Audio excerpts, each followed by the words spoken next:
My name's Sascha Evans and I'm the producer for the show. And what the producer's role is to oversee all aspects of the show in conjunction with the director.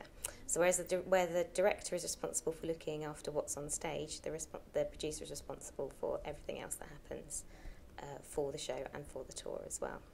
Okay.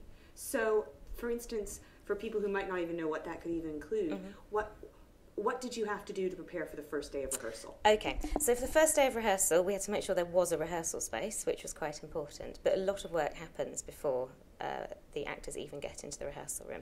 So we had to secure funding for the show, which we did from the Arts Council. We had to look at various different aspects, like how we would finance it and put a budget together. We had to book the tour itself, so we had to speak to lots of different venues across the country and ask if they were interested in putting the show on.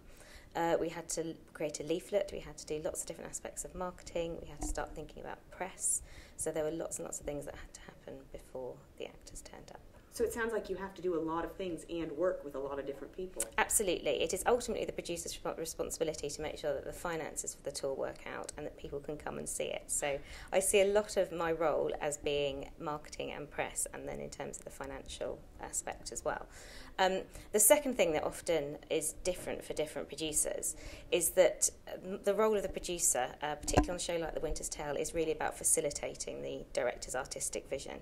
So that can mean that if the director has a particularly great idea that you really want to try and make that happen, and you work with the production manager to try and enable that. The problem sometimes comes if the director wants something that you're not able to afford, and therein lies an interesting conversation. Sure. And how did you get into producing? Did you train?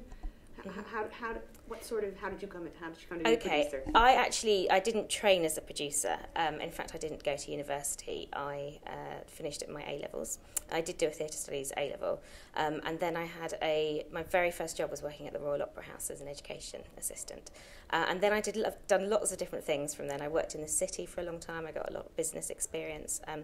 So I always wanted to combine the arts side with the kind of business side of it as well. And that is kind of where I've ended up now in terms of being able to combine all of those skills. I think I have a lot of experience in fundraising and marketing and general management in terms of working for venues.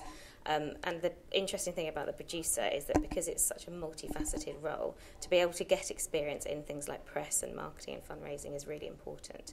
And so I spent a long time working as a marketing director and a fundraising director. So that's great. Thank you very much, Thank Sascha. you.